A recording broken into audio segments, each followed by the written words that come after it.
Hello, good afternoon, and welcome to the Authoritas Tea Time SEO. Thank you all for coming. I hope everyone's got their tea and maybe some cake ready. Perfect. So we have this Tea Time SEO every day at 4 p.m. So we can try and encourage everyone to take a break, connect with others, and learn something new.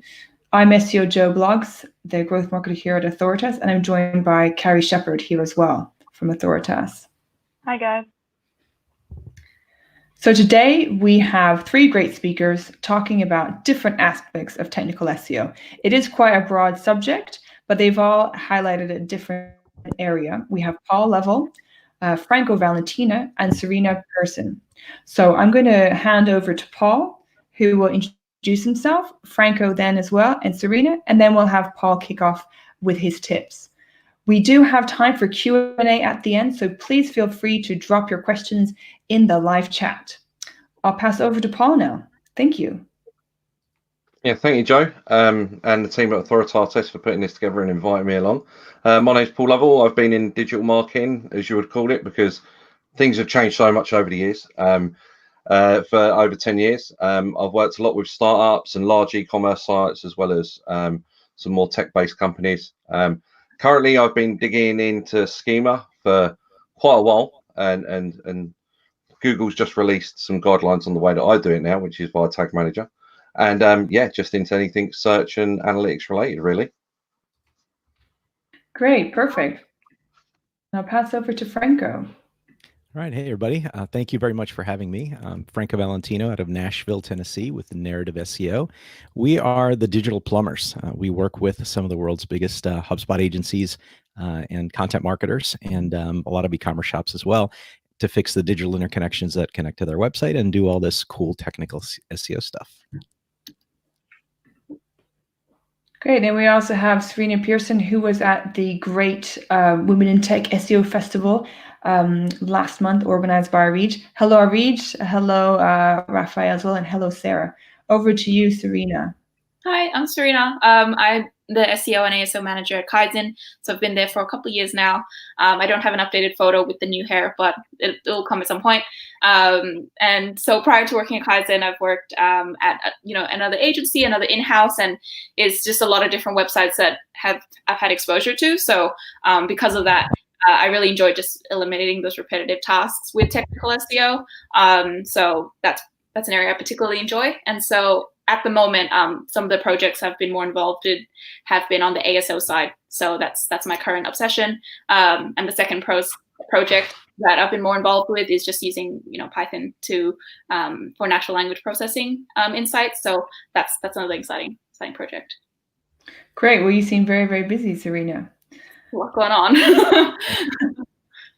I'm going to pass over to Paul, who's going to share his tips.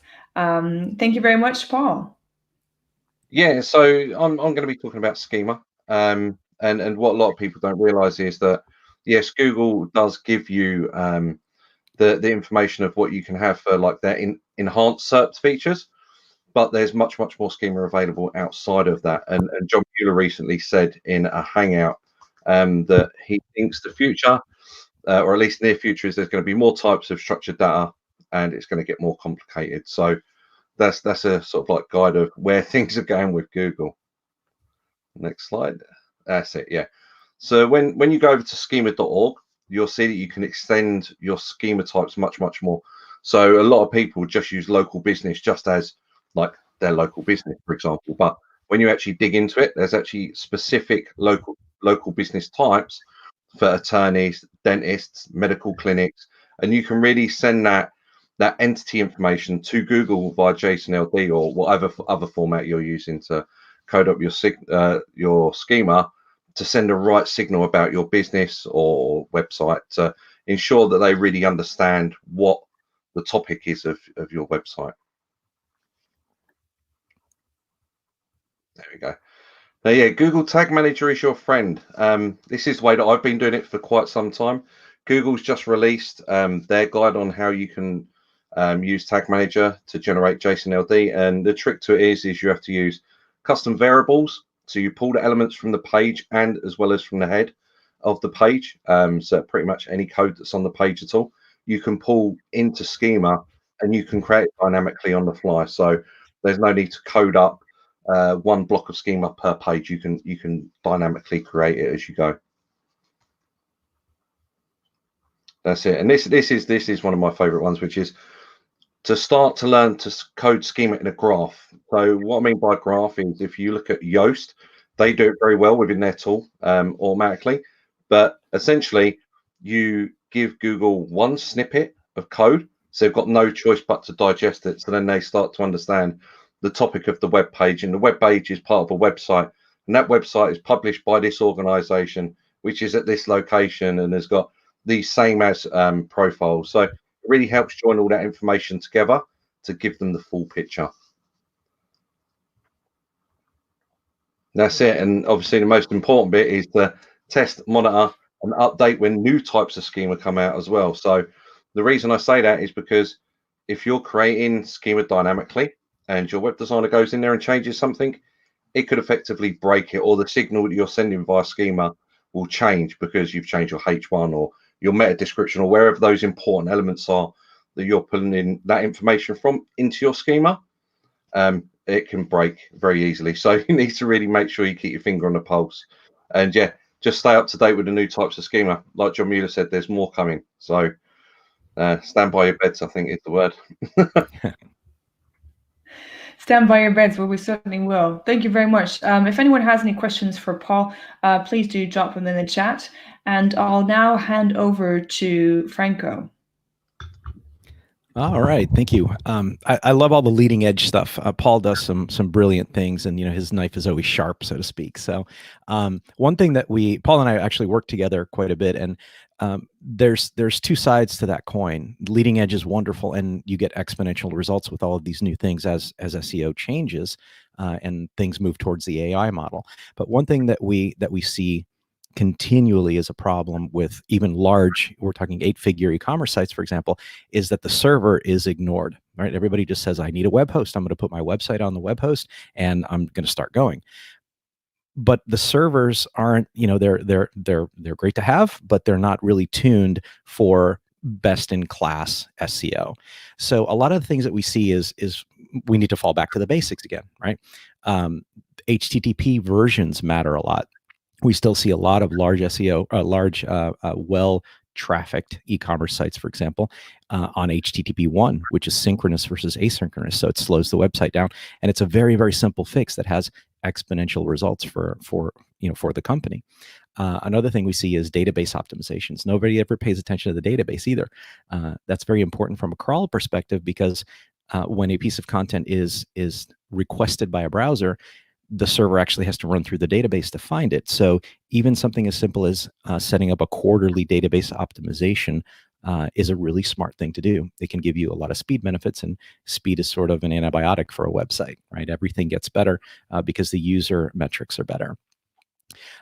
Very recently, also, we've seen that the security certificate levels are still support TLS 1.1 or below. And I know that sounds very technical, but it's not just important to have a security certificate. It's really important to make sure that you don't have an outdated protocol on the server that the browsers can signal as a non-secure, even though you have a security certificate. And these are things, again, they're very, very basic, but they matter a lot to ranking as well.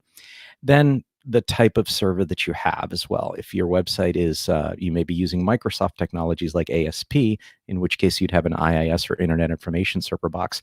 Release level IIS 10 or below don't support certain things that we really need for a modern website. And if you're on a Linux or a LAMP stack, Apache versus Nginx, Nginx. Nginx lays on top of Apache. Apache is great, but it has to be tuned. Nginx is really where it's sort of the most modern and most appropriate protocol to serve a website on. Next slide, please. Right. So if we're saying here's your checklist, right, in 5 minutes of optimization here, set up that quarterly database optimization. It'll give you an immediate speed boost, and it'll keep your users happy. HTTP2 is the protocol you want to use on the server. That will make sure that the browser can request 10 images at the same time, and the server can send them over. Disabling the protocols of TLS 1.1 or below is going to fix that non-secure warning.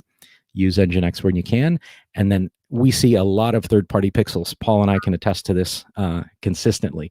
Sometimes a website has 70 to 80 pixels in the header.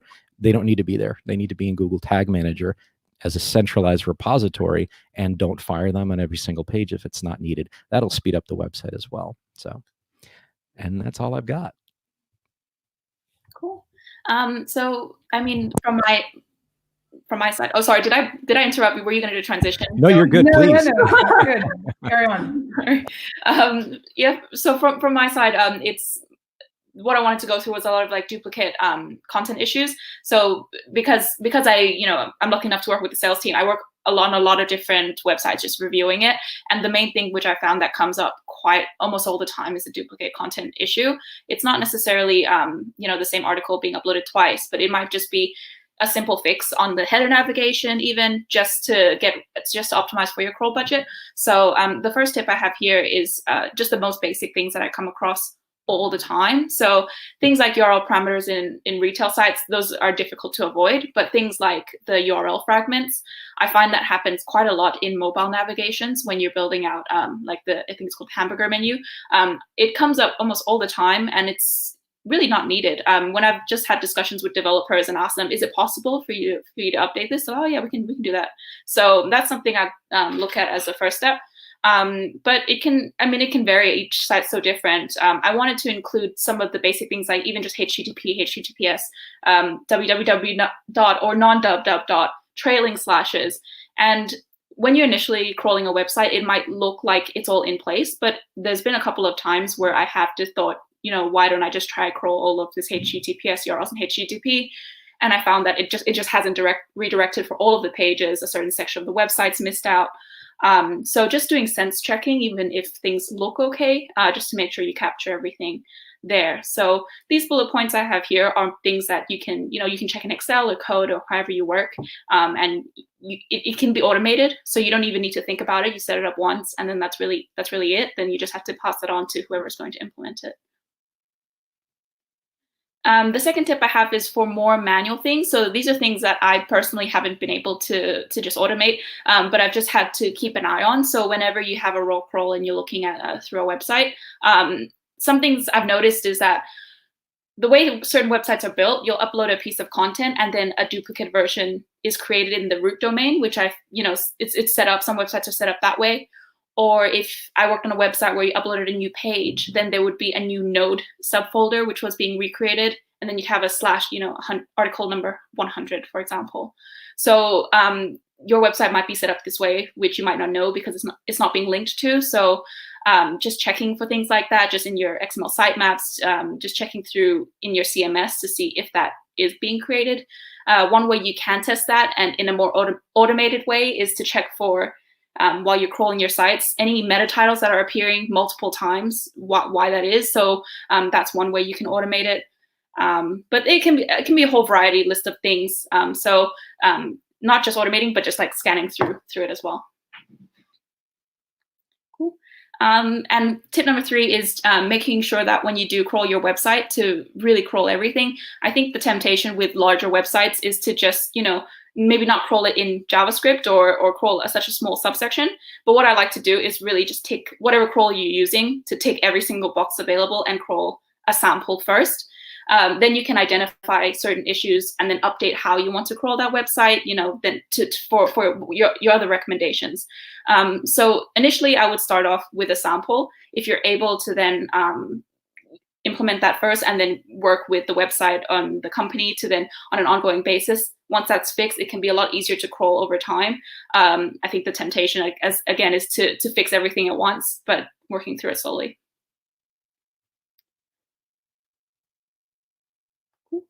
And also the fourth tip is sometimes I'm looking for duplicate URLs that I find in crawls, but I can't actually find it on the website on a user perspective. So when a developer goes into the website and they're trying to find a link and they can't, sometimes it's appearing on mobile, which I didn't realize. So I just wanted to point that out. If check mobile and tablet view, and your links might appear. And the last tip is to properly remove these duplicate URLs where possible. So I think previously some people have said to me, just no follow it, and that used to work, but now that there's been more updates and that's now a hint, I'm not so confident that this is a blanket solution. So if possible, remove the duplicate URLs. And you have to consider the UX trade-off. So sometimes these hash URL fragments are really useful from a user perspective. So if you have a particularly long page, for example, it's really handy for users to skip through certain sections, share that URL with other people. So it's discussing that with the UX team, or if there isn't a UX team, the marketing manager. So evaluate each one. I often like to fix everything at once again, but it's more of a discussion sometimes with the different stakeholders.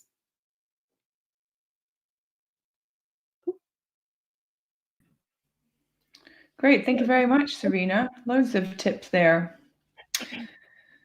I appreciate there was a lot to cover in just 15 minutes. So let's have a look and see if we've got any questions from the audience. Yeah, so we have a question from Simon for Paul. Simon says that Google structured data testing tool seems to be out of date, and that Google Search Console picks up issues that are okay in the test tools. What are your he's asking for your best tips for testing? Yeah, so when you're testing your structured data, if you've enabled it via Tag Manager, I mean, just setting up a weekly crawl using whatever tool it is that you're using. A lot of the tools now pick up on a structured data. What you need to understand is you get warnings and you get errors. So if it's a warning, your scheme is still valid. It's when you get the errors, that's when you're going to run into an issue. I have a number of Chrome extensions. The one that I'm liking using at the moment is the structured data testing tool one, which I'll pass a link on to you, Joe, and you can put in the notes there. But yeah, that's the one that I'm liking to use at the moment. There's another one I was using, SEO Info, but sometimes that seems a little bit glitchy at the moment. So it's as if it's not working that well at the moment. But the reason I like the structured data testing tool Chrome extension is because it actually allows you to test the schema when you're in debug mode within a tag manager. So if you've got all your variables set up and you've got all your tags set up for your new set of schema that you're about to put live whilst you're in debug mode, it will actually render it within that tool. So you can see if there's any errors without having to sort of like take the code and go and paste it into structured data testing tool from Google. That's really useful, thank you. We will make sure we add those links to our blog later. We have a question for Serena. What is the largest number of URLs that you have crawled? How easy is it for you to then fix those issues? And does it take a long time because it is a large site? Some of them, it can be really easy to fix. You just go into the head, like in the CMS, most of the issues I find is the CMS, you go to header navigation, you fix a link, and if you have a website with thousands of URLs, it automatically saves you thousands and thousands of assets to crawl. So that's something I do first. The largest number of URLs I've crawled, I think 200,000, but that was just, I think, too much to do. So there's just too much to crawl, there's too much to process, and Excel crashes all the time, which is why I suggest making a couple fixes first, crawling a small section, fixing a few more things, and then working like that. That's really useful, thank you. We have a question from Lawrence. Have you got any specific advice or pitfalls to watch for when working with CDNs? He says that he's seen a couple of issues where Cloudflare optimization tools conflict with WordPress plugins. Yeah, I'll take that one because we've seen that exact same pain point many, many times. So WordPress is a wonderful CMS. Cloudflare is incredible. When you integrate the two with the Cloudflare plugin, if you have Cloudflare set to automatically check and clear itself when a blog post or something changes on the website, that can cause contention issues. And we've seen it blow up CSS consistently. So the workaround typically for us, and it won't work in every situation, but is to go into Cloudflare and set the CDN to refresh at a certain rate, clear every hour, 4 hours every day, whatever your delta is. And then still integrate the Cloudflare plugin, but turn off the automatic cache clearing. If you do that, that seems to clear up a lot of the issues. Sometimes just don't use the Cloudflare plugin. Just make sure the API is connected to the website. But that is a common occurrence, and I'm not sure if they've that plugin's been updated in a while. So we just turn off automatic updates, and that seems to solve the vast majority of the origin server versus Cloudflare connection. Great, thank you. We have another question. So does using Schema via GTM or Google Tag Manager slow down the site? No, because Google Tag Manager just loads as one thing, so it doesn't really slow it down. And then if you there's two different ways of coding it. If you code it the way that Google tells you within their documentation, you've got to wait for your JavaScript run within the crawl for your schema to be picked up. There's a way that you can wrap it in certain function code, and it actually renders it within structured data testing tool. Because usually, if you're running it that way, you'd have to go to like the rich results snippet testing tool to actually see the code there, and they've got the preview mode and everything there. But if you wrap it within a certain function code, it will actually render it within structured data testing. So it actually like prints it into the page rather than relying on JavaScript. Is GTM non-render blocking, Paul? Excuse me. No, I've not seen it before, no. I think those are all the questions that we have. Joe, do you have any questions, or does anyone else have any questions for anyone? I just had one really about your duplicate, moving the duplicate URLs, Serena. So obviously there was a lot of duplicate content. People have said to no index it. So what you've recommended just get rid of them. So you just 410 those pages, or what you do? Yeah, it depends on the type of duplicate one. So things like fragments, you can't really do much about it. But I would redirect most, like if you have the duplicate on the root domain and then you have it in a subfolder, for example, just redirect it. Just so in case other people land on that page, because they might, because through another link somewhere, they can just be taken to the right place. Okay, great. Well, thank you very much, Paul, Franco, and Senior. You can get hold of them on their Twitter URLs here. So Paul Lovell, Franco, Valentino, and Excel Daddy for Serena. We have another great session lined up for Monday. 3 people, Becky, Sims, Christopher, taking place on Monday the 20th. So tune in at 4 p.m. We will be having these slides available on our blog, and Carrie will send that out to those that have signed up to the newsletter. But just want to say a big thank you to everyone for joining today, and big thank you to our speakers. Cheers. Oh, and yes. Bye, guys. your mugs, and feel free to keep baking this weekend. And you guys can always share your mugs and your different views on the Authoritas Twitter account, or tag us. I think there was a viewer, Rafael Casani in Barcelona. He needs to send us some banana loaf for the next tea time. Yes, I did see that. He does need to. So, but yeah, that's great. And thank you. And hi, Reed, Simon, Sarah. Thanks very much for joining today. Bye, guys. Thank you. Bye. Thank you.